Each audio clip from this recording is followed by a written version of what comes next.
Welcome to Eight Questions with. I'm your host, Patrick from Half Cheetah Will View. The Cheetah will be making an appearance later on. I can guarantee you that. We are here with the lovely and talented Angel Bradford, and we are so excited for this. This is going to be a lot of fun. I love your credits.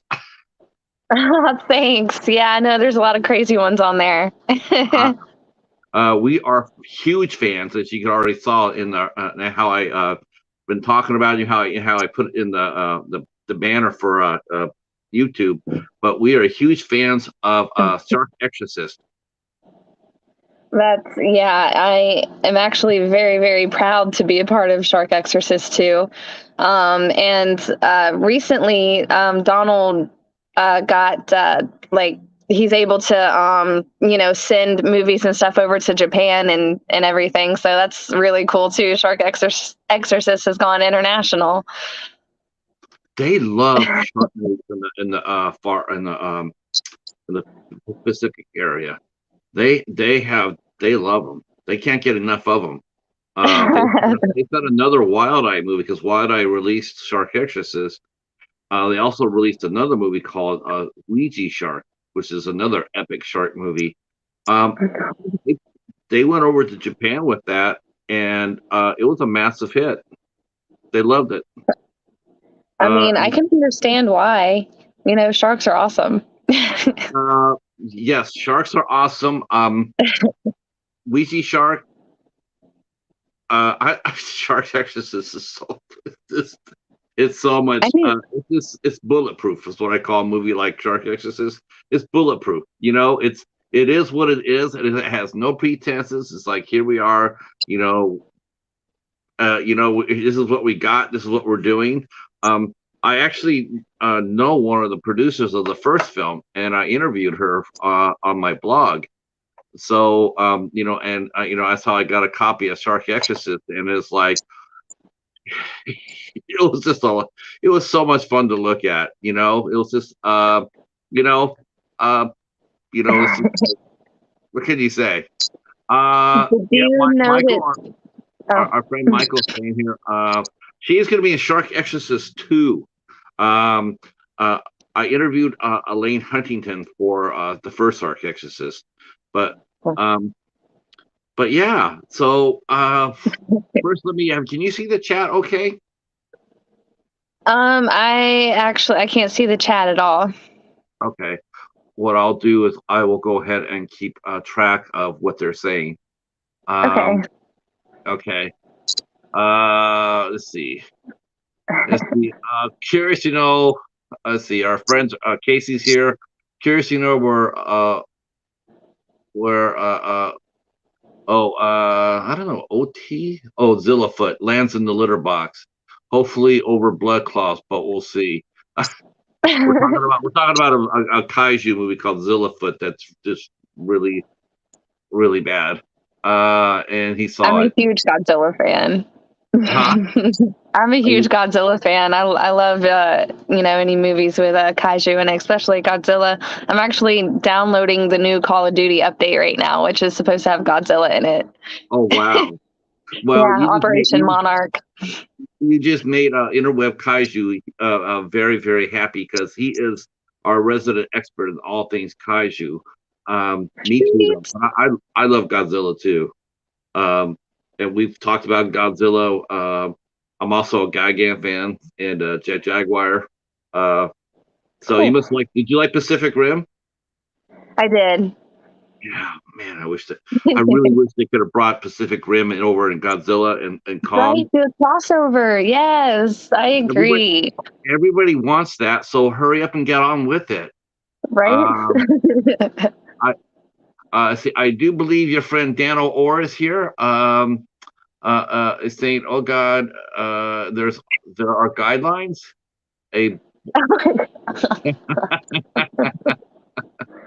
He's the jokester, that one. Yeah.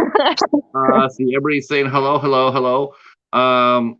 Links. Let me find her link for you, Mr. Bones. We're gonna get you. Are you on Instagram as well, Angel?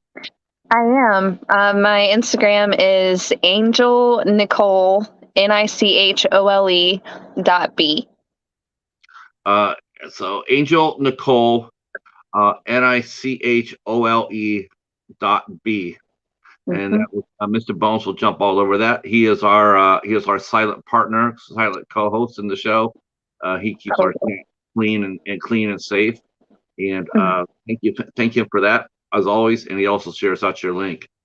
So yeah, what happened was normally this is really funny because normally I go up to 7:45 and then I talk to the chat, and get them. I'll get them hot and bothered, and which they already are.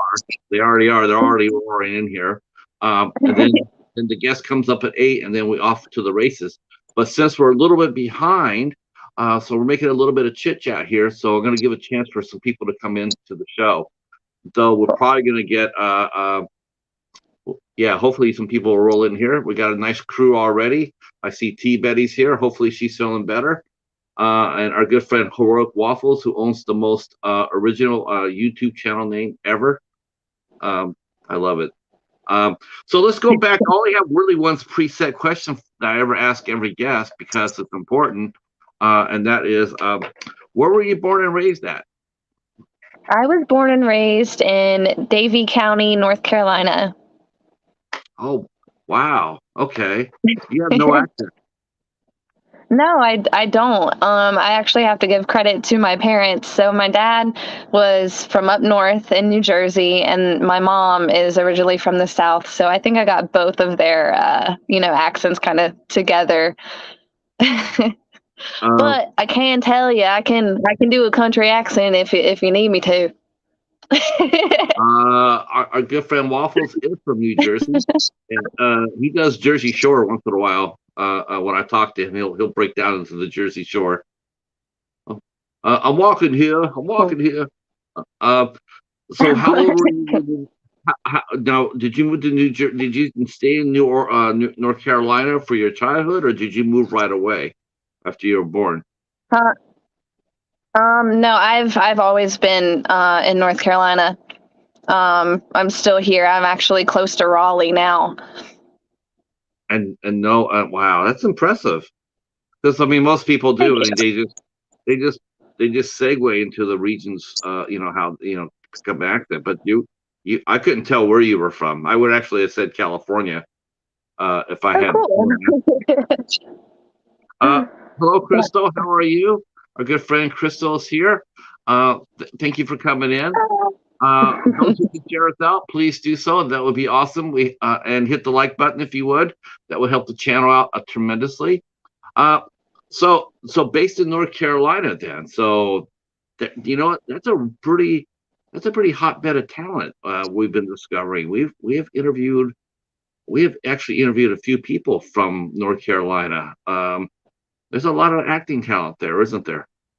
There is, and there's a big kind of directing community too. There's a lot of directors here like Bill Frost and Jake Robinson, um, Jasmine Reed, Christopher Jones. There's quite a few people here.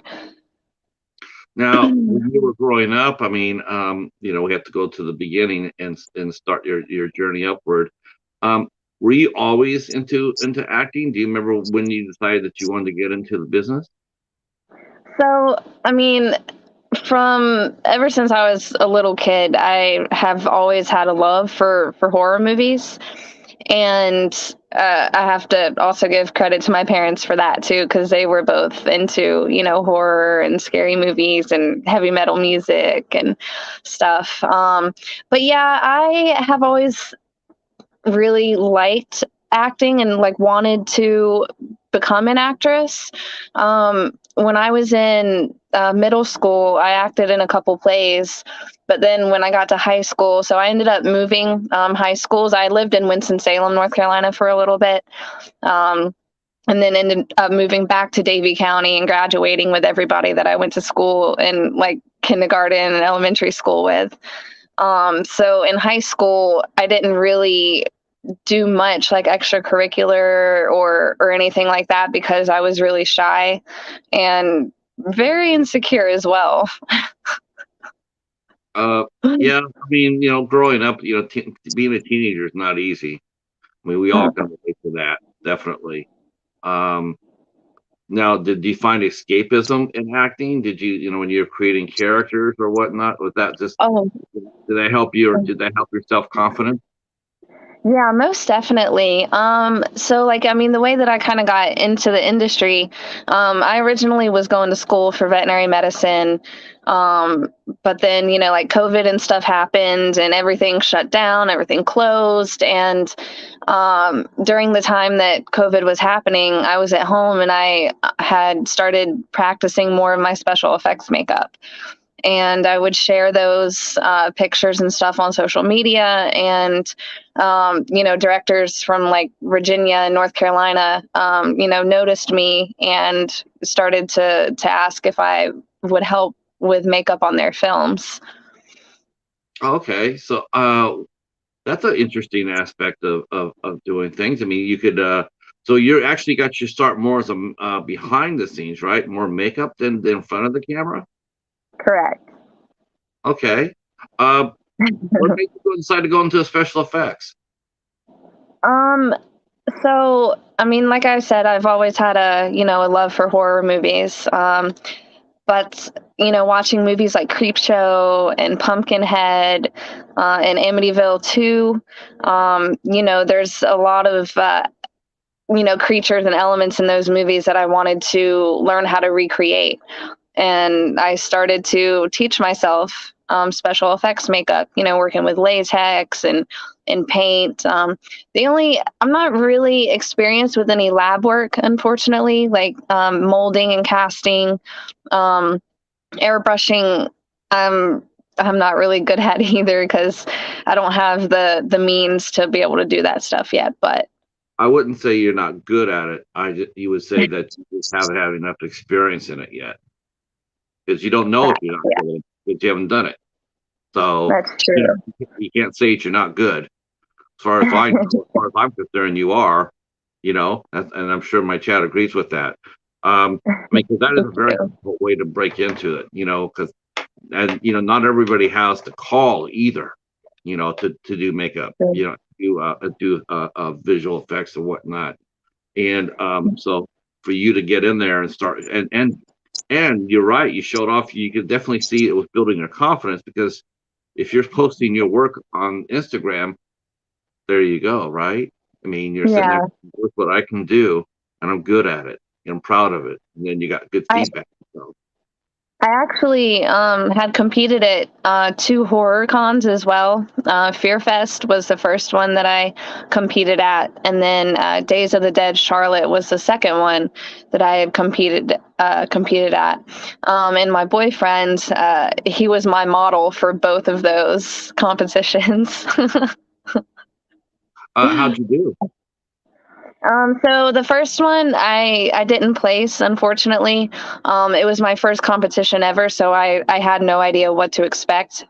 So I had a really cool concept, but it just wasn't complete. It was kind of, so I have a voodoo bunny, actually. Hold on, I'll show you. Um, so I based my first concept off of this bunny here. I got Oh, it from an oddity shop in Raleigh. is that? Oh, wow. Is that like from Donnie Darko? The ears look sort of like Donnie Darko.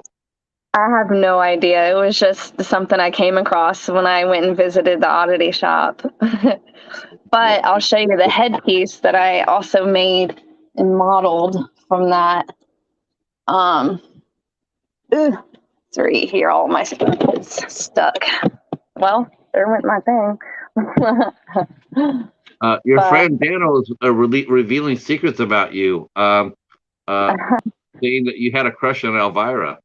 But then again, who didn't, right? I mean, seriously, who hasn't had a crush on Elvira? Um, so this was a headpiece that I had modeled after my little bunny. oh, wow. And you made that. Yeah. That is Yes. so cool. Thank you. That's so cool. um, Yeah, mask makers are I love seeing the work. I do it. It's actually gosh, there's another gentleman that I do believe, if I'm not mistaken, I do believe he's in North Carolina too. I have to go back. I will send you a link to an interview I did with a mask maker named James Shaver. Hi, Oh James. yeah, he's my friend on Facebook. James is awesome. James is awesome. Isn't he? Yeah, he was on the show too. That's cool. Yeah, I'm gonna have to reach out to him and pick his brain and maybe potentially help him, or see if he needs any help with making masks. 'Cause that'd be You know sweet. what? It'd be a good way to learn. I think so, and you should show him this interview because now we're mentioning him. Hi, James. Hey James. Uh, yeah, his work is uh, he's insanely talented. The Jaws shark head that he has in his garage, his workshop, just absolutely love that. Just insane. I love your bunny. And Jamie saying she loved your bunny so much. Yes. oh, Yeah. thanks. Yeah. Uh, Yeah, so that was for my first competition, which again I didn't place, but my concept was incomplete. I just had that kind of headpiece and had painted up my boyfriend's face. But the second competition that I did, I actually placed in second place. But the difference between the two competitions, the first one we had to create our concept before the competition happened, so we could go ahead and have like our pieces not pre-painted. We had to paint them there, on the floor. So we had to have everything ready beforehand. But for the second competition, we were just given a mystery box full of all sorts of different materials, and we had to create our concept from whatever materials were in the box. how'd you do for that one? I came in second place. I created like a garden goblin kind of thing. I used wax to make my boyfriend's ears pointy and his nose kind of long and like lumpy. And then in the box there was a kind of a prosthetic face piece, and I painted it green and I applied burlap behind like where the eye holes were, so you couldn't see the eyes. It was really cool. You did that, and you did that on the fly out of a box Yeah, in an hour. in an hour. So, hmm what do you think about your? What did you think of yourself for doing that?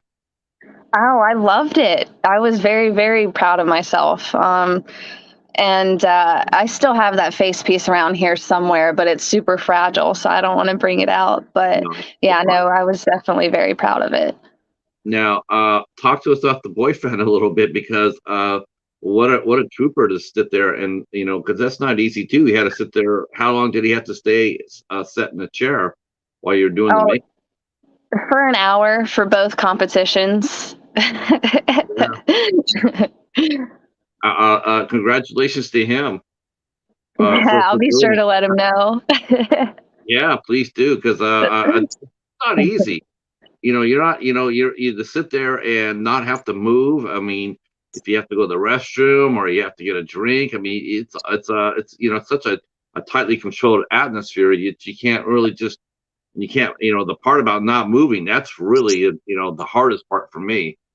Um, Yeah, and having his face poked and prodded and pulled on, and all the smells. The latex definitely isn't very pleasant smell. uh, yeah. Now, where did you learn did you learn how to ventilate your room to make it safe before you started making your mask? I mean, what did you read or watch before you attempted this? So there are some Stan Winston videos that I've watched. TikTok wasn't invented then, so like YouTube or TikTok was, still like had just kind of started gaining ground, with people posting makeup videos and stuff on there. So I mean, there were a couple YouTube videos that I had watched, again, Stan Winston videos. And really that's like the main stuff. Yeah, I don't know. I got a wild hair up my butt to try, doing makeup, and I just started experimenting with latex and like modeling wax, scar and nose wax by Ben Nye, and practicing with like bruise wheels and you know cool stuff like that. I'm actually digging your friend Dano in the chat. He's absolutely a massive supporter. I could see this. Uh, Oh, yeah, that's awesome. Now, I can't really see. Dano, I take that's a guy, right? Is this a peer? Is this a fellow, a special effects guy, that a friend of yours? no, he's a neighbor. He lives pretty close to me. Okay. Well, thank you for coming out and supporting. I'm cracking up at your comments. Uh, he says that you have a super dynamic energy in prison. Oh, oh God. What? I I want told to you talk he's to you a about. jokester. Okay, now we're going to talk to Angel about her days in prison, right? No. Uh, uh, so as you're doing this, did you? Now you said you got people reached out to you on your mask and special effects work. So did you? What was the first set that you actually went on and actually did some work on? So the very first set that I did makeup on was Backwoods Bubba by Brad Thomason. Backwoods Bubba. Yep. Julianne Prescott was in that. Uh, I'm pretty sure, no, Dylan was in the other one.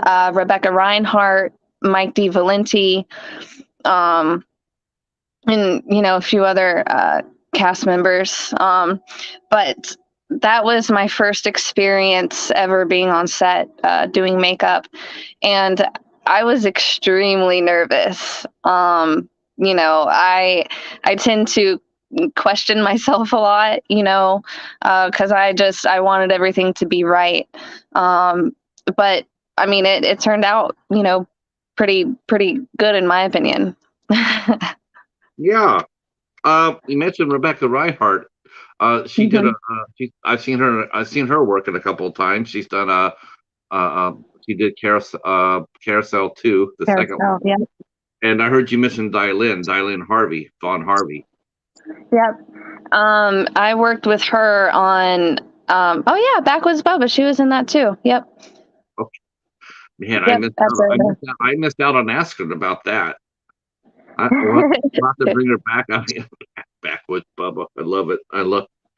So you were really nervous, um, but were you confident, or were you just? Or do you think it was more nerves, or were you just anxious because this is your first job, and you want to make a good first impression? I mean, you were still definitely confident. You both. were confident of your skill set, right? Yeah. Yeah. My confidence had built up at that point. But I was super anxious. I was like, oh my gosh, my work is going to be in a movie. And I honestly had never thought, or even really imagined that I could have been working on a movie. And now here I am, 30 plus credits later, doing makeup and acting. Uh, yeah, your upcoming movies are insanely. I looked at it. I thought for a split second I stumbled across Eric Roberts' page, because you have like massive shows going on in production, filming, post production. I mean, you're about ready to have one incredibly busy year coming Oh up yeah. once these And I've already started booking for next year too. Wow. Uh, so now, how many movies did you do as makeup artist before you got the acting bug to move in front? I'm sure you had it, from acting Um, before, but you're in the mode as your mode has got to be makeup first. But yeah. when did you decide that maybe you wanted to do acting as well? So the second movie that I was actually asked to do makeup on, the director had asked me to read as an understudy for another actress. And when I sent him my audition tape, he made me the lead of that film. So I did makeup and acting on my second film, which is Slumber Party Slaughter Party 2 by Dwayne Etheridge. How did you how did you balance doing both? I loved it, honestly. It for that movie, there wasn't, it wasn't as gory, as a lot of, other scripts and stuff that I had gotten. So I really only needed to have blood and, props like knife props and such. So that it was pretty easy to manage both on that film.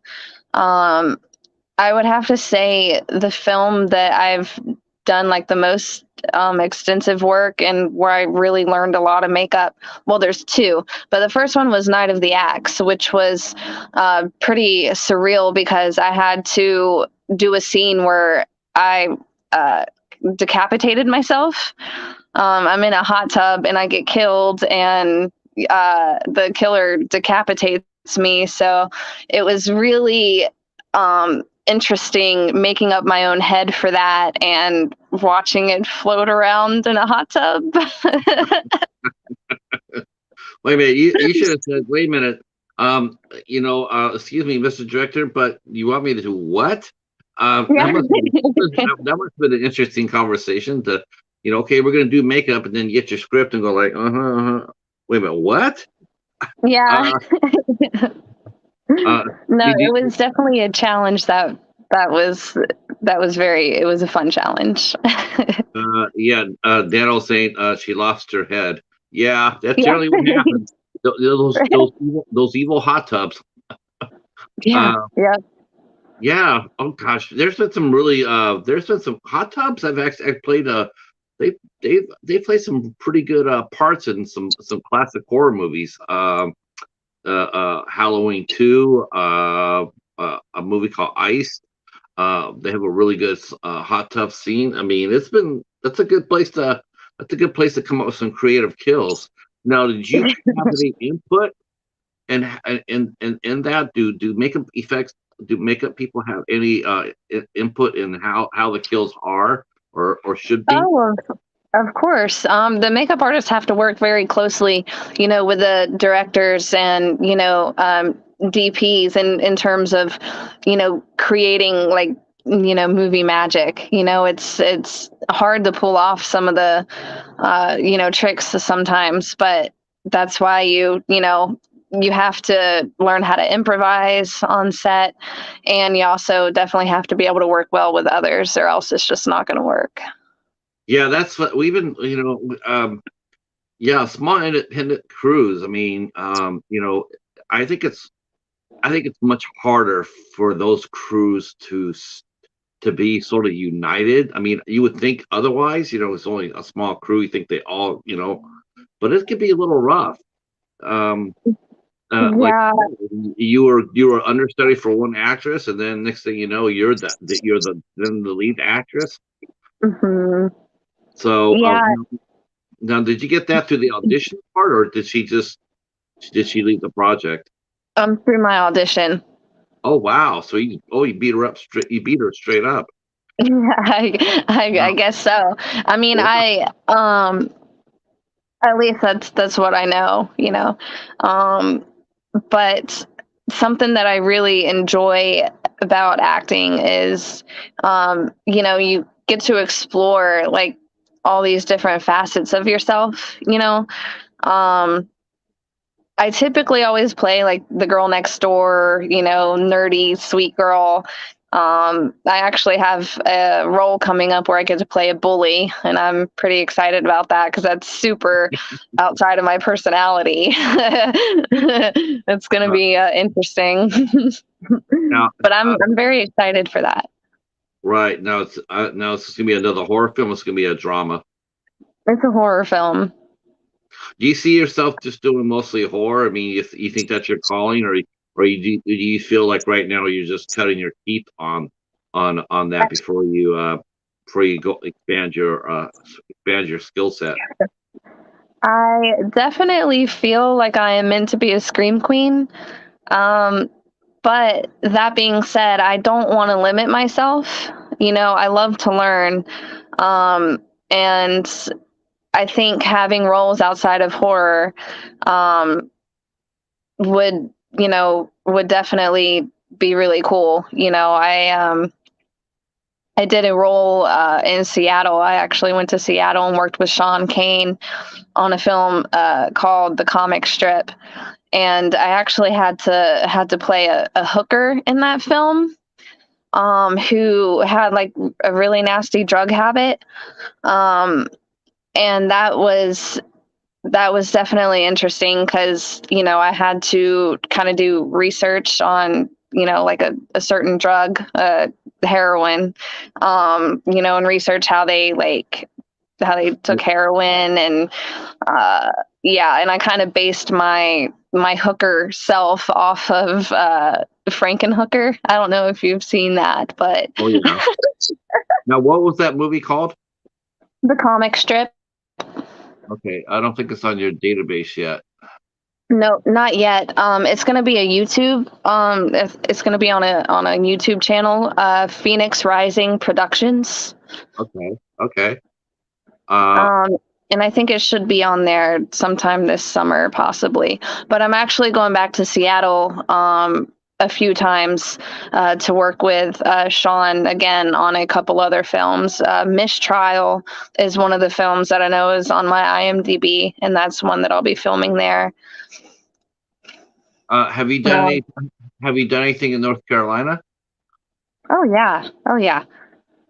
Because it seems to be, and Georgia's not that far away from you either. So have you worked down No, in Georgia? I have done a film down in Georgia, Savannah, Georgia specifically.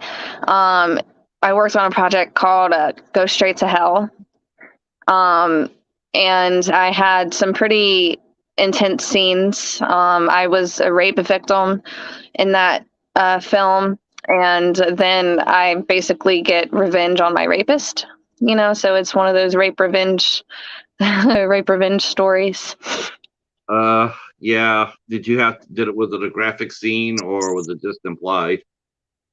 It was just implied, but it was still like close up. It was still, pretty graphic. I remember the actresses who were on the floor having to play dead. One of them started crying like really, really crazy because just whenever I act, I really get into the scene. So I was, screaming and crying, and yeah. Well, that was yeah. What do you think of that genre? I mean, as a woman, what do you think of the genre? Do you think it's overexposed? Do you think do you think that we need to see scenes like that in graphic detail? You know, That's a really good question. You know, I think you know people who have been in that situation, who have experienced traumatic events like that. I think it's kind of like a release, for them, because they're able to see the the revenge take place. They're able to kind of get their gratification for revenge through a movie. I do think that some films can tend to be oversexed. There's movies where it's not really needed at all, but because sex sells, that's typically what you'll get, especially in horror movies. yeah. I personally, I mean, it's a rough thing for me. Like, it's me personally. I really, I've had this discussion with some other directors. Um, I don't know what it is. It's like if a woman directs a scene like that, I'm not necessarily okay with it, but I'm more sympathetic. I'm more empathy for it because Yeah. the woman. I mean, they're victims. And it's like, and how they direct it and how they portray that on scene. I don't know why, but it seems to be a lot more sympathetic, a lot more like I had that same feeling, like, yeah, that son of a bitch needs to pay. But when a Yeah. male does it, for some reason, other than maybe from Irreversible, because that was absolutely the key part of the movie, It was what the entire movie is based on. But other Mhm. than Irreversible, which is a brutal watch, um, I don't know. For some reason, I don't mind. I don't want to come across as. I mean, I don't mind if you write a rape scene into your film, but I don't necessarily feel like you need to show it. Yeah, yeah, you can definitely get the point across without having to be, like super graphic. And thankfully in that scene, like, there's no nudity, everything is just implied. And, it's just the audio and everything, you can definitely tell what's happening. Um, but, for I can't agree, female directors, I feel like have a different view on it because, typically you hear more about women being raped than men. Um, so I guess it's easier for women to relate. Um, And but that being said, that's a sad commentary, though, isn't it?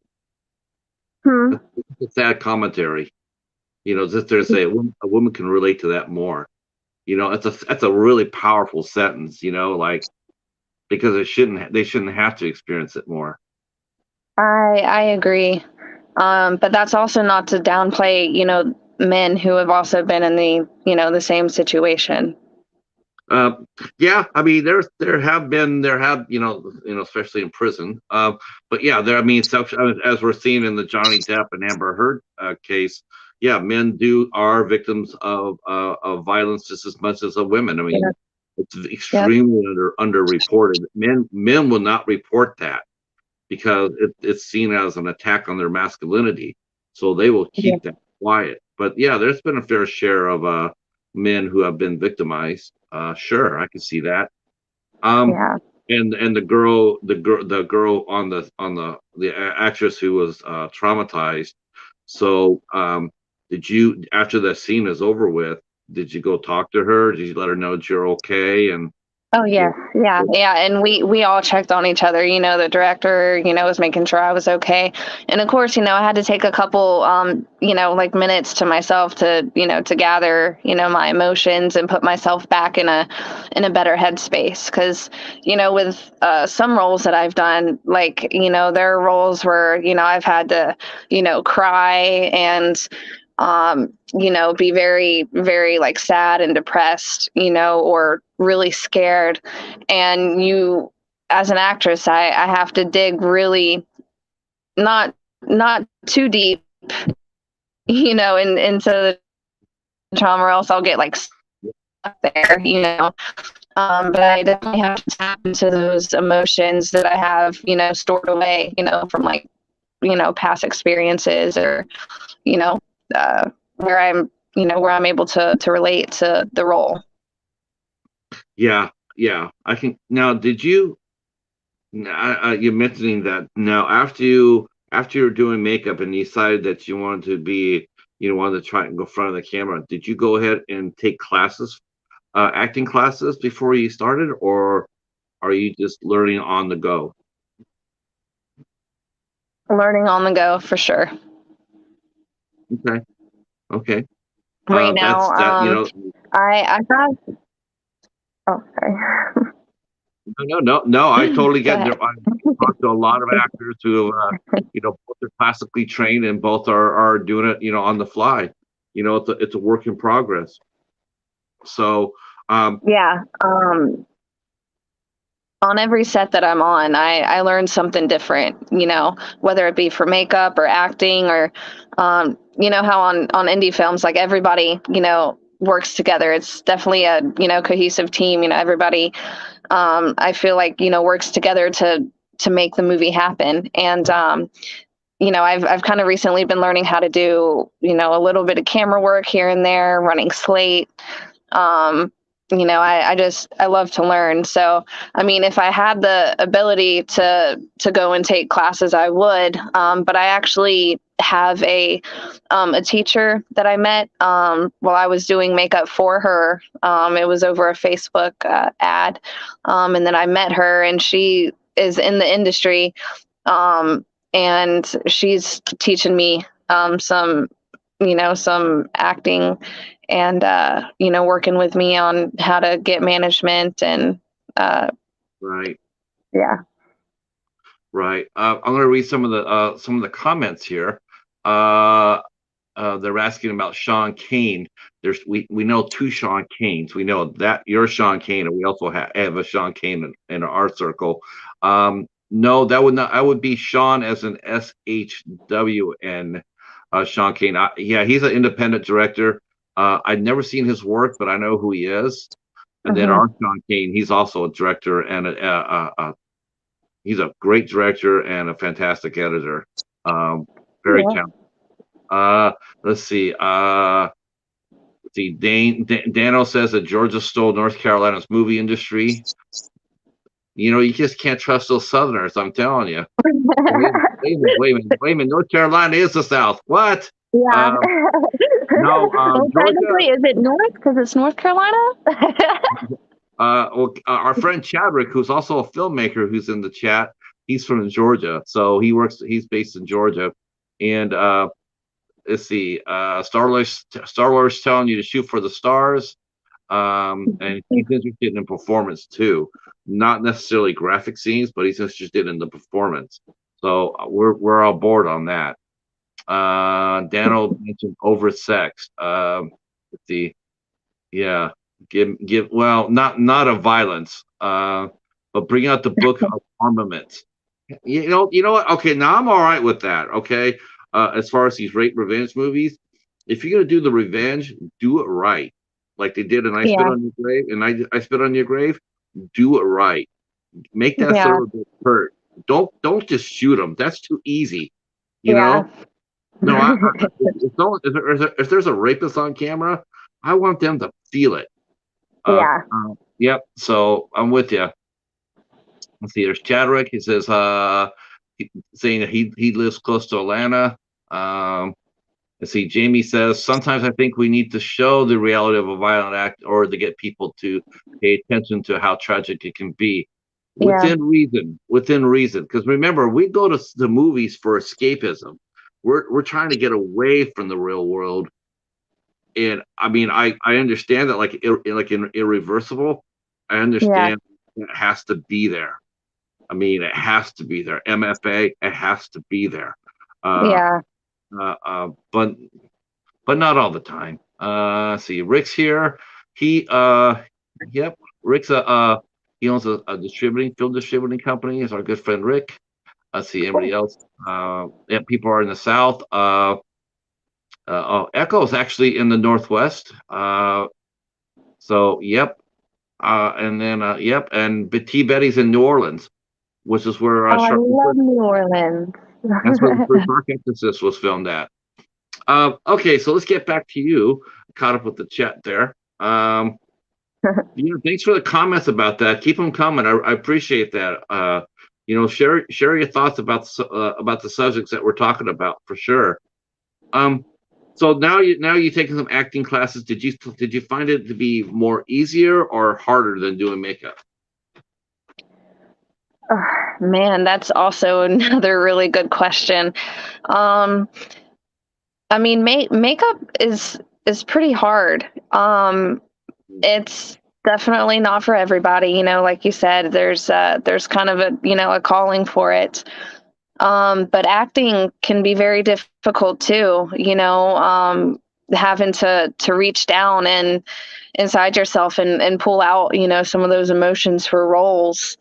What I really enjoy about makeup is the fact that, it can be hard, but it's so fulfilling, and satisfying whenever you're able to see the work that you've done, and if I'm just like behind the scenes and, I can see like all the makeup on camera and everything, I'm just like, oh my gosh, that looks so good, and I feel very accomplished.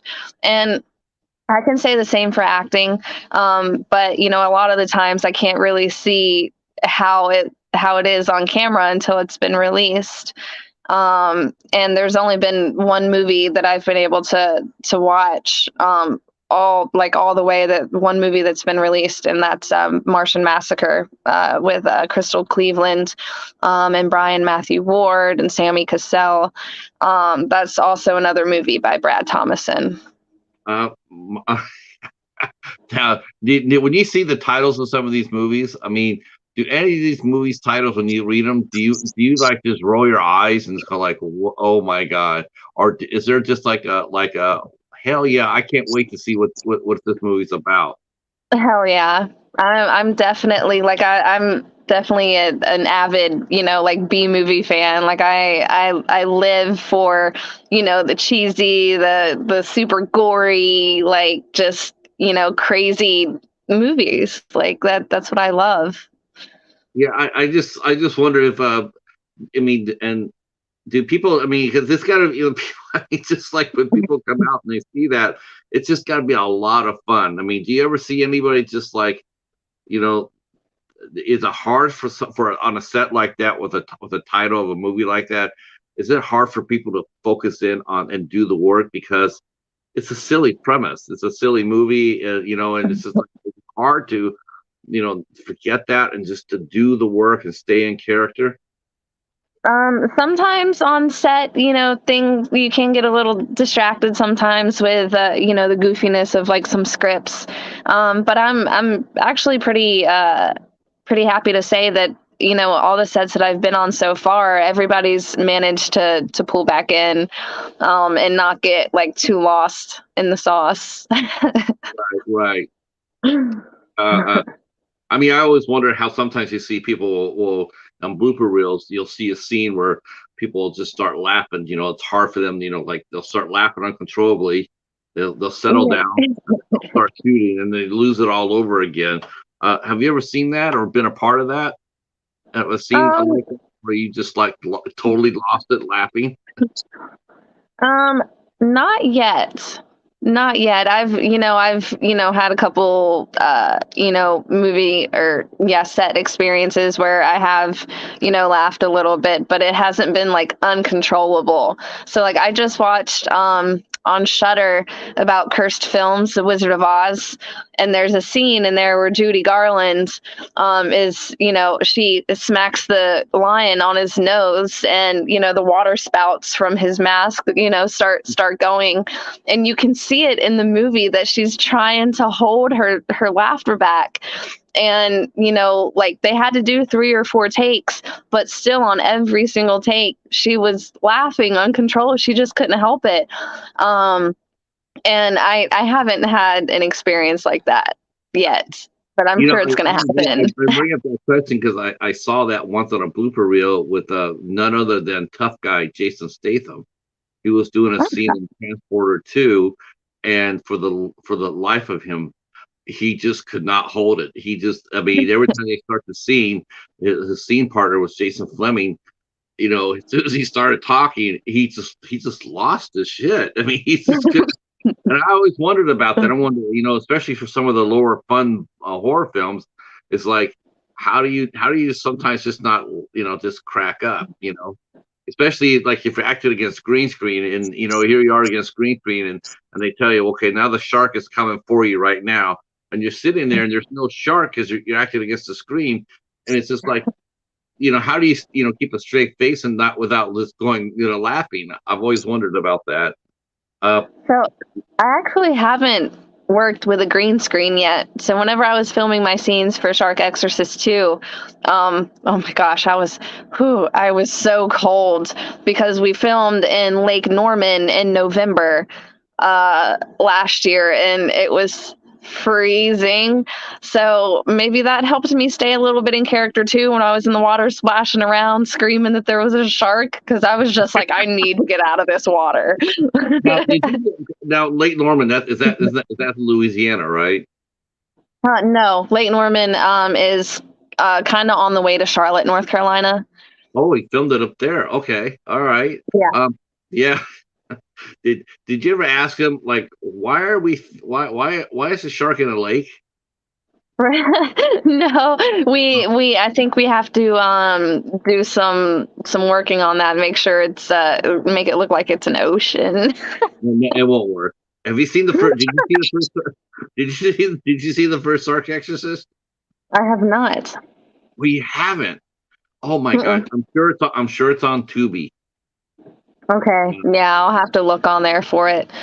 I tell you right now, thank God that you're there on the set because the makeup on the first movie, I think it consisted of opening a packet of ketchup and putting it on somebody's leg. And I wish I could, Angel. I wish I could tell you that I was joking, but I'm not. I'm not. That's exactly what it looks like. Uh, so, Listen, we do what we can, no, whoever did the you're makeup on bringing, there, I guess. you're already elevating Shark Exorcist 2 big by doing the makeup. What was it like doing make? Now you did makeup on Shark Exorcist 2, right? No, actually, I didn't. I was Oh just wow. acting in that. Oh, okay, okay. Yeah. Have you And pretty much I won't be doing makeup for Debbie Does Demons either. He has somebody else doing makeup for Debbie Does Demons, which I play Debbie in. Oh, okay. What's been your favorite part so far? What's been your favorite role as an actress? And what's been your Ooh. favorite movie as a makeup artist? Ooh. Oh, that's a really good question. Um, okay, you know what? Honestly, I would say Night of the Axe was probably my favorite for acting. The cast for that was just, really cool. I mean, it's really hard to choose between Night of the Axe and The House That Eats Flesh. Because on The House That Eats Flesh, I got to work with, Sean Thompson, Melissa Sapienza, and of course Lisa Wilcox. I also got to do makeup for Lisa Wilcox on that movie. Honestly, I'll have to say The House That Eats Flesh for both acting and makeup so far. Just because the makeup, I learned so much on that set. I did makeup with Ariel Stafford, and she is phenomenal. I would recommend her to anybody because she taught me so much. And then acting, that's a role where I had to, cry and be super upset and kind of, dig into a part of myself, to bring out that deep emotion. How hard is it for you to do that? Honestly, it's not that hard. I haven't had a crazy traumatic life, but I have had a couple very, very traumatic events happen in my life. So, I store those away and try to forget about them until I need them. Right, right. You gotta be careful though that you don't over tap that too much though, right? Yeah, or yeah, or you'll get stuck in that emotion. I definitely don't want to do that. Right, right. No, or you use it so much you build up a tolerance against it. Like it won't make you as cry as easy as it normally would. Um, Yeah, yeah, you have to maintain that balance. uh, Now, do you like to prepare for your? How do you prepare for a role? Let's say for your role in Night of the Axe. How do you prepare? What's your process for that? Honestly, I'm, besides, like reading over the script and learning my character, right now I don't feel like I do like method acting. I feel like I'm kind of able to like slip in and out of the role, kind of like a chameleon. I'm able to adapt. Um, so, I mean, I guess my process is just, learning the script and learning my character from the script and just kind of going off of my own knowledge about how, the character is and kind of winging it that way. I noticed my light just went off and off. There must be some. Saw that. Must be You got a something. ghost in there. Oh, I got a Ghostbuster in the house. He made his appearance earlier. So. Oh yeah, I have three Oh, actually in really? my house. So yeah, one is running around being insane right now. Uh-huh. Uh, uh, w- I was going to ask you, what was it like working with Lisa Wilcox? And now, has that been the biggest actor you've worked with as far as name recognition goes? So far, yes. She was phenomenal, and being able to see her on set, like in character and acting was incredible. She knows what she's doing. She takes her job very seriously, and just watching her was an experience in itself. Um, she was very patient with me, and Ariel, doing makeup for her. And yeah, she's just an absolute sweetheart. Commenting in the chat about my little encounter there. Yeah, they're sitting there going like, Ouija shark is coming for you. Yeah, another yeah, Ouija shark could be coming for me. And then I need a cheetah exorcist. Yeah, we got a shark exorcist right here. Yeah. Do you play the part of the exorcist in this movie? No. Oh, damn. I'm a sweet little victim. No. Oh, boo. Yeah. What's it like? I mean, because you already talked about doing doing your death scene in Acts. Do you find I mean, it sounds like your character is one of those that seems to die off a lot. What was it like the first time you actually had to do a death scene as an actor? So the first experience I had was on Martian Massacre. And technically that was all like computer generated graphics with the killing. So that, I mean, I guess I don't really count that. But my first death scene was big death scene was definitely Night of the Axe. So, having to make my own head, and looking at it, it was very surreal. Yeah, that is. I don't think I've ever talked to anybody that had to do that. I have never. I've done over 100 of these now, and I've never heard of anybody have to basically, I'm killing myself here on camera. I mean, there you go. You watch that death scene and you go like, yeah, I did that.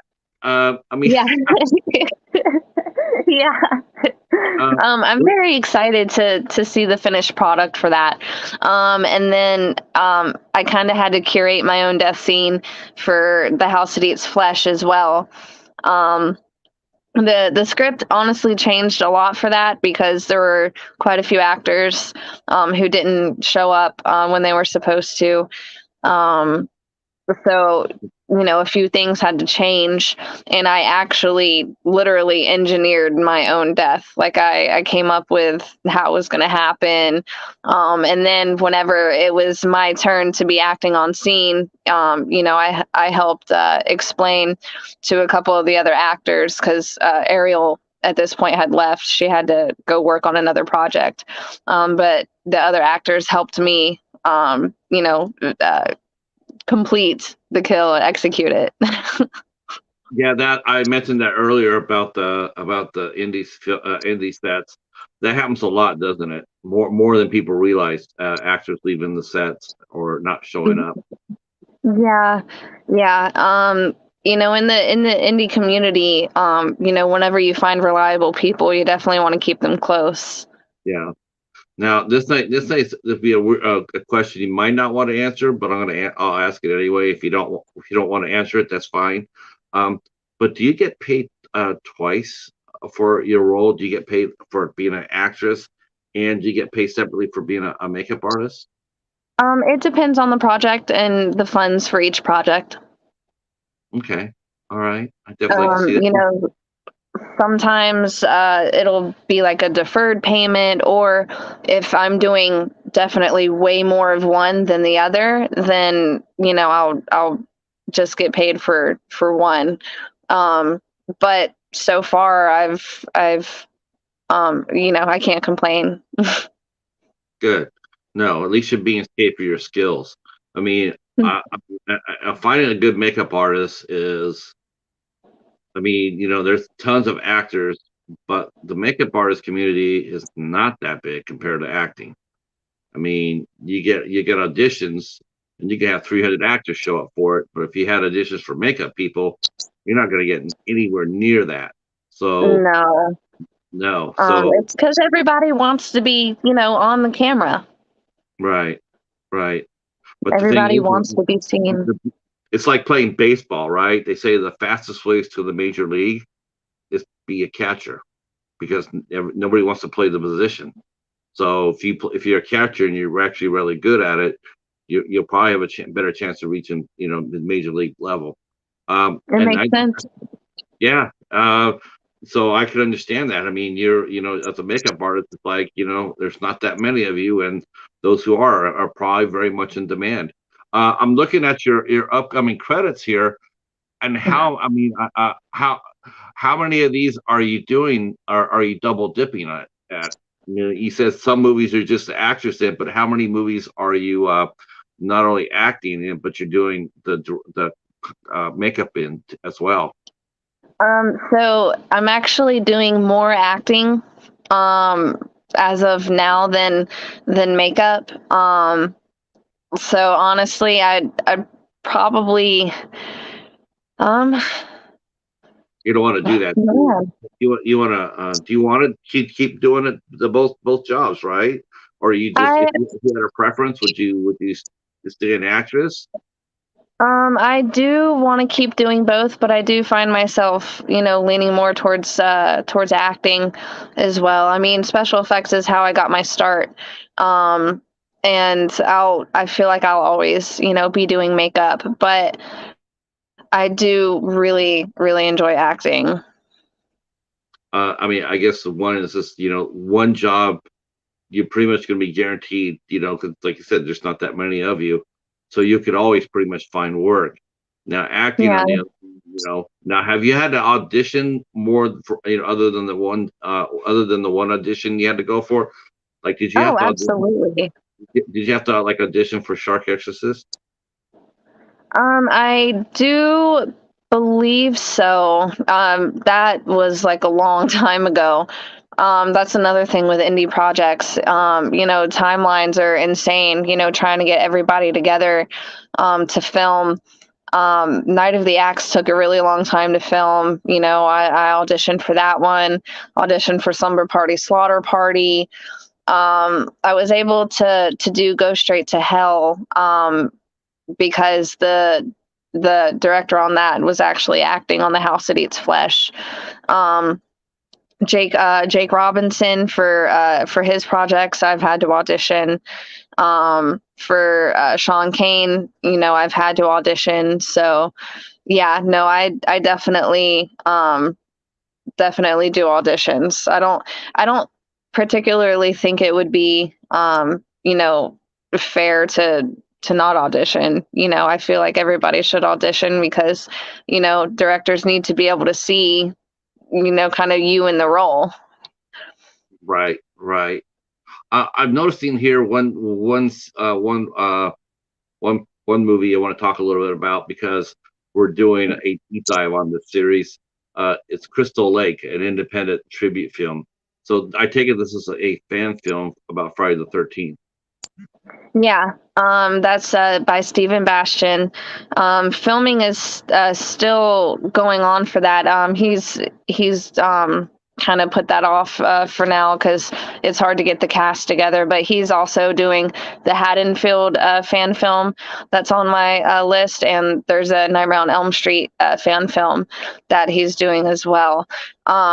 Now, Jake Robinson is doing the Legend of Michael Myers series, that I'm acting in. So yeah, there's a lot of fan films out there, but that's Yeah, everybody kind of digs the fan films. it seems to be just a total. It seems like the new thing now as fan films. I mean, before fan films really couldn't even get off the mat because the studios would be sitting on them. But it seems to be like more and more coming out, and I just see it as more of a love for the show for the series than it is for getting paid because I don't know how they're going to recoup their money because they can't go out there and roll it out there and sit there and make money off it because the studio won't let you. Um, Yeah. Um, what's been your are you a big fan of the Friday the 13th series? What are, and yeah, what I mean, I love, all the original, like horror films. I would have to say that Freddy is probably my favorite. Nightmare on Elm Street, is probably my favorite. Second would be Texas Chainsaw Massacre. Um, and I'm working on a fan film, uh, for that as well, with Joshua Adams, Amy Cody, producing. It's going to be super cool. Brett Wagner is in it, and he plays the lost Leatherface, in one of the other Texas Chainsaw movies. But he wasn't able to play Leatherface throughout the whole movie because he was having trouble with like maintaining his body temperature. yeah, He heat had stroke. serious issues. Yeah, he almost had a heat stroke. He had heat Yeah, exhaustion. Yeah, I yeah. saw the interview with over on Doomsday Crips channel. He did an interview with him, um, and actually he had us cut a promo for that, so that was a lot of fun too. Oh, Um, cool. yeah, we cut a promo for the interview. It was we're looking for him since he was lost.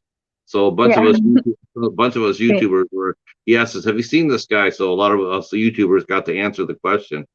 And yeah, I've seen Amy Cody got interviewed over there as well. She seems to yep, be very intense. yeah, yep. Yeah. I love her to death. I actually got to meet her working on a part of the Crystal Lake fan film by Stephen Bastian. That's where I met her, and I was doing makeup for her on that. And yeah, now we get to be acting together, as girlfriends in the Texas Chainsaw fan film called The Grind. Okay. Now again, I want to go back to this because I'm just curious. I mean, again, you don't have to answer it because to me, what I mentioned is like I don't know when I see these fan films being made. I mean, on one half, I really, it's fun. It's like, oh right, yeah. But on the other half, I feel really bad because you put all that work and effort into it, and it's like where do you go with it, how do you how do you distribute it, how do you get it out there to the fans, and how do you do it without selling it, because I mean, unless the studios have unless they reverse their stance on fan films as that goes. But are these movies, the fan films, are they also paying for your skills? I mean, acting wise, I see them maybe not so much, but as far as your makeup skills go, I mean, do these artists get paid for that behind the scenes? If it's yeah, if it's out of like out of pocket, kind of thing. But definitely you can't really have like indie go-go's and stuff like that. It's very touchy. But for some films, I have made a little something. But I also don't mind, like volunteering my time for fan films, especially if they're local, because I'm able to network that way. And it's a credit, on my IMDb. Yeah, and that helps. I mean, that helps, but I mean, you're a professional now. I mean, you're not just a cutting your teeth anymore. Especially in the makeup skills, that's like Yeah, established. You're a skilled operator. You need to get paid yeah. and compensated for that. I just at one, I guess I need to ask a film director who's doing a fan film. It's like, what's your aim for this? How are you gonna? I mean, you're making the movie. Yeah. But what's the aim I'm of it? How are you going to get it out there for us? so Other like than playing. I know that Indiegogos are, done, for fan films, but with the way that things in the independent community are happening right now, people don't really trust Indiegogo right now, because perks are unfulfilled, or something happens and the film doesn't even get made. So things can happen like that. And honestly, I feel like some film directors don't want to try to do Indiegogos because not a lot of people are going to be interested in trying to give money to something that they don't know if it's going to really be 100% completed or not. Right, and that's another part of the indie scene too. There's a lot, and you're right. You're right about the time frame. I mean, I know for this first Shark Exorcist, I know it took him years to get completed. Um, and I've talked to film directors whose projects have been taken as long as 5 years to complete and get and release. So Mhm. it's rough. You're right. Indiegogos, people. I mean, there's some people. I mean, it used to be very popular, but I I see more and more people not doing it. I've seen a lot more projects that some get it, some make it. It all depends who the Yeah, director is, who the front person is. But there's been yeah, some I've seen that they don't even make even a quarter what they're asking for. Um, yeah.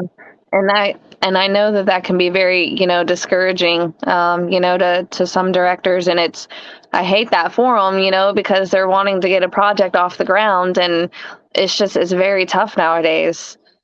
our friend Jamie was in a fan film that she was funded by Indiegogo. So some I mean some films do get it. I mean, like I said, a lot depends who's funding it. If you get and it helps if you it helps if you get some an actor like Brett Wagner or Amy Cody who has roots in the project. You know, it does help. I've always Yeah, said I've always said that the more an indie film or a fan film has original, like Star Wars or Star Trek, if you have original actors on it or actors who have appeared in the series, yeah, your chances of success are much higher. yeah, Because yeah, people. because people want to see, those actors. Um. So, where do you want to go next? What do you want to do as an actor? What are you going to do what are you doing now to improve your craft as far as in front of the camera and behind it? So, um, right now, I see myself still just, doing auditions, for projects that I find interesting or that I have the time for. Right now with my with my year being pretty much booked, it's gonna be hard for me to do auditions, but that gives me more time to practice makeup, when I'm not on set, or, when I'm at home. Just by myself, I'm able to, practice. And right now my my makeup materials are kind of limited, so I'm having to use them sparingly, Yeah. for practice. And I also am trying to work on doing like hair, learning how to do hair things like braiding, and using hot tools. Um, that way, not only can I, do makeup, I can also help with hair if that's needed too. Now that's buying your own supplies. Um, where do you usually get your supplies, and how much do they generally run? I mean, I Oh would think gosh. a Yeah, lot. special effects makeup is really expensive. Especially good materials like Ben Nye. Ben Nye is probably my favorite special effects like makeup distributor. And yeah, they're definitely not cheap. Not cheap. Now, is there different levels of makeup as far as quality goes? Like if you just wanted just to mess around, just practice some techniques or whatnot, is there like a lower level class of makeup that you could use that you wouldn't take to a set necessarily, but you could work on Yeah. people? Okay. Uh, Like, stuff from like some stuff from like Spirit Halloween. You'll get like little palettes, for like zombies or like witches or like vampires, stuff like that. Um uh and then, you can move up to higher things. You got like Meron and Ben Nye. Um uh I'm trying to remember. Krylin. Krylin is another one up there with Ben Nye. But like I have, like a little, like bag here. You see like, vampire blood and, like cream makeups and stuff like that.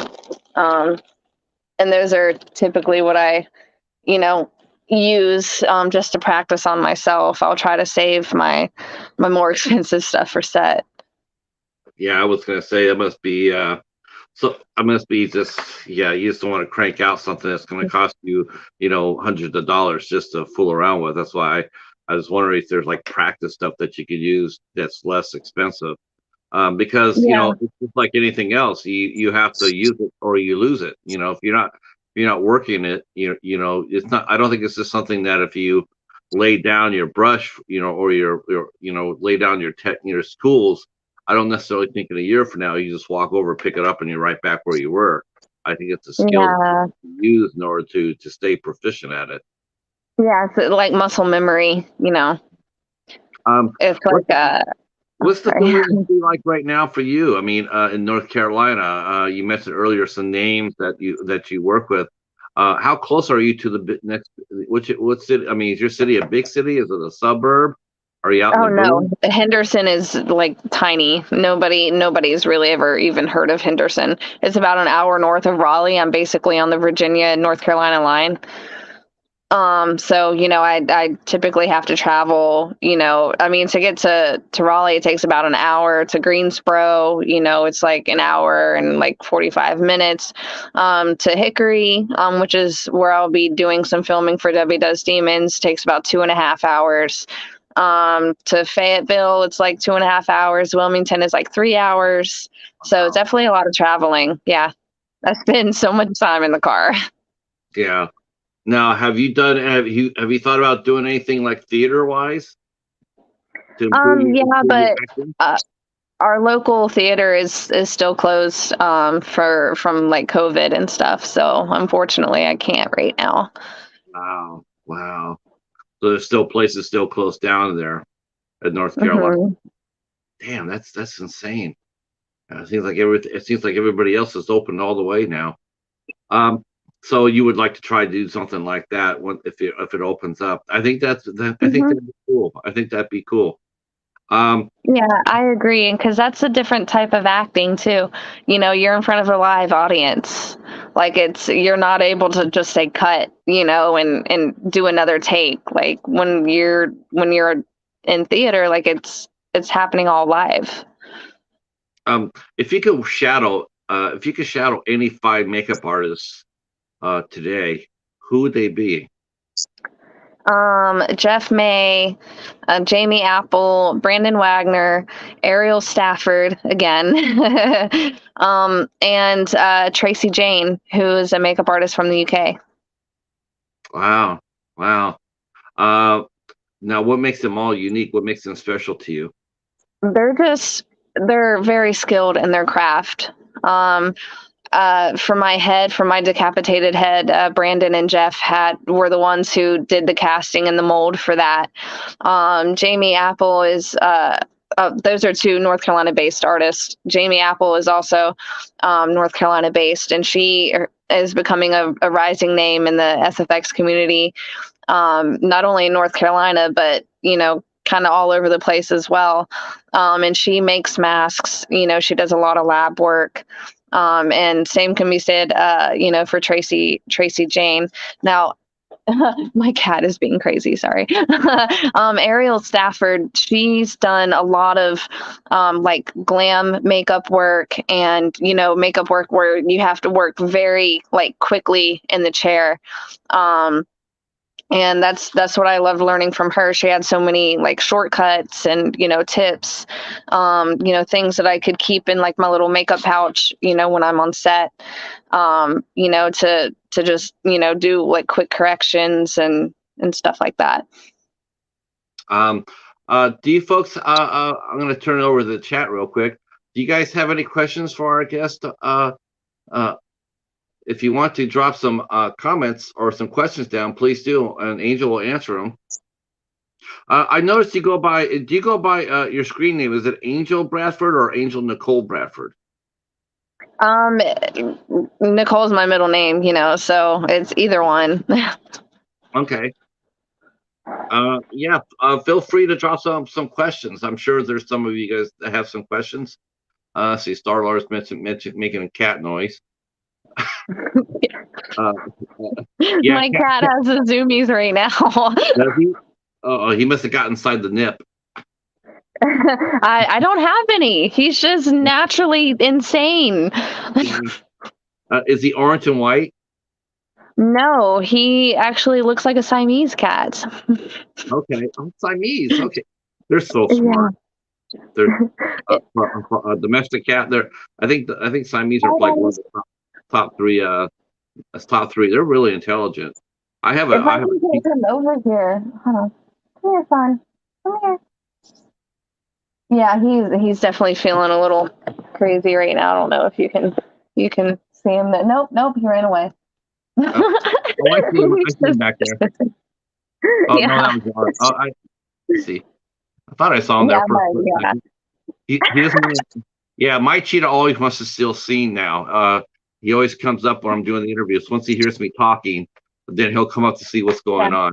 Before, yeah, he was just right. Fido, come here. Come here, son. He's being a little goofball right now. Siamese are a hoot. Yeah. Let's see. Uh, let's see. They're talking about editing. They're talking about Jamie's throwing a dog sign up and a cat sign. So, I think she has a dog and a cat. Let's Yeah. see. My dog Here's is right there Chadwick sleeping. Chadwick does have a question for us. I'm gonna go through your cats. No, that's my dog. Oh, that you. Oh, okay. That's He's sacked Atlas. out. Yeah, he's sacked out all the way, isn't he? Yeah. Wow, look at that. He's just done. What's your dog's name? Atlas. Atlas. That's a Hmm. that's a good name for a dog. Yeah. He's a mess. Let's see. Chadwick has a question for you. He goes, his favorite question: if you weren't an actress, what would you be doing right now? Or actress, makeup artist, what would you be doing right now? Ooh, um, honestly, I would probably be working with animals. They're like my second passion. I love animals so much, especially like exotic animals. You know, the ones that people are typically scared of. Um, Cheetahs. yeah, it'd be like snakes and lizards. Birds. I actually used to volunteer at a tiger rescue. It's here in Pittsburgh, North Carolina. And there were all sorts of, like rescued tigers. There were two prides of lions there, cougars, bobcats. There was a panther there. There used to be a white tiger there. Yeah, so I definitely love animals. It must make you really angry though when you go in there and see the tigers and the lions, knowing that people try to keep them as pets, and they didn't have any sort of enclosure. Yeah, and like some of them, like some of the lions were found in like, being used in haunted houses. There were two tigers there that were found just walking down the highway. And I could say the same for like, like alligators. Like people will get baby alligators, and then when they realize that they can't, feed them or take care of them, they just let them loose into, like random like rivers or lakes, and it's just crazy. They don't know how to take care of themselves, so Hmm. they end up, a lot of them then just starving or becoming prey. Yeah. Yeah, I hate that. I do.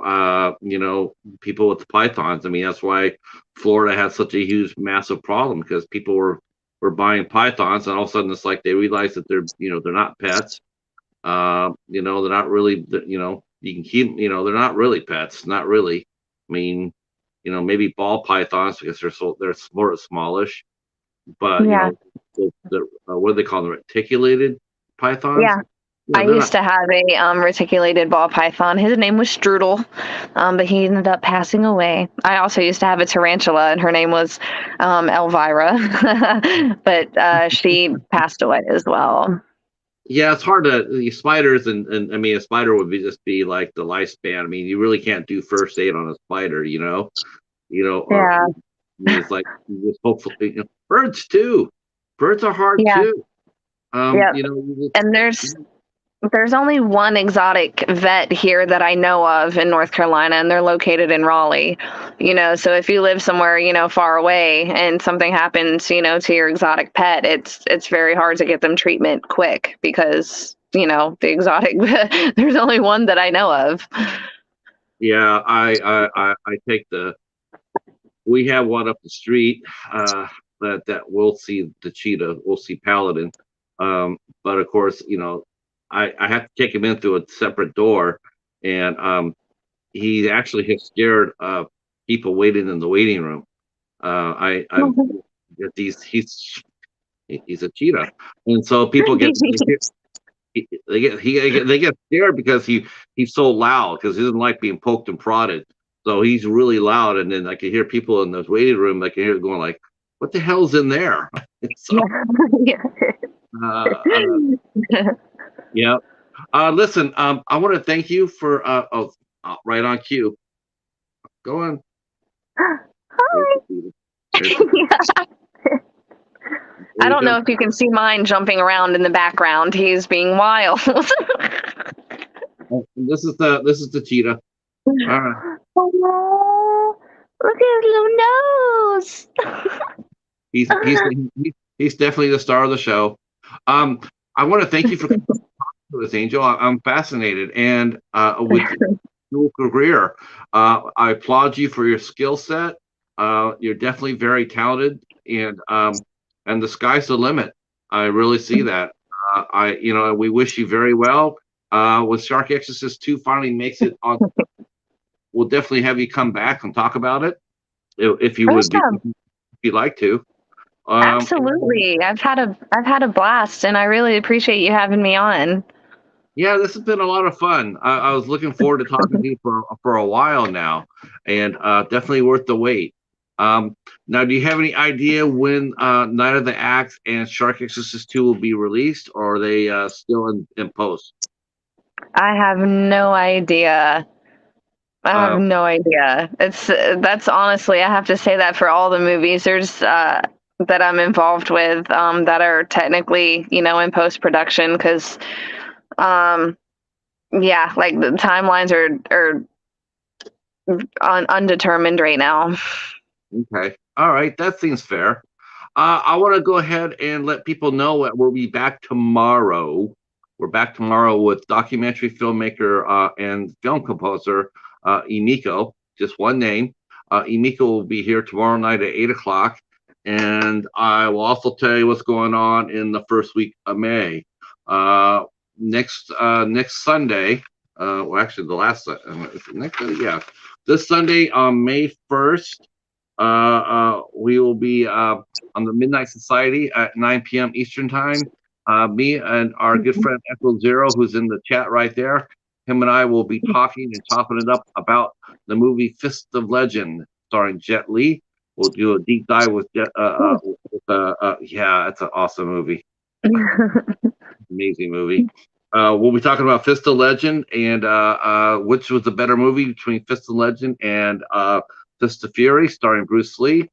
And then on next Tuesday, we have our friend Greg from Fit for Expedition. He's a band lifer, and he'll be here talking about what it's like being a person doing the band life.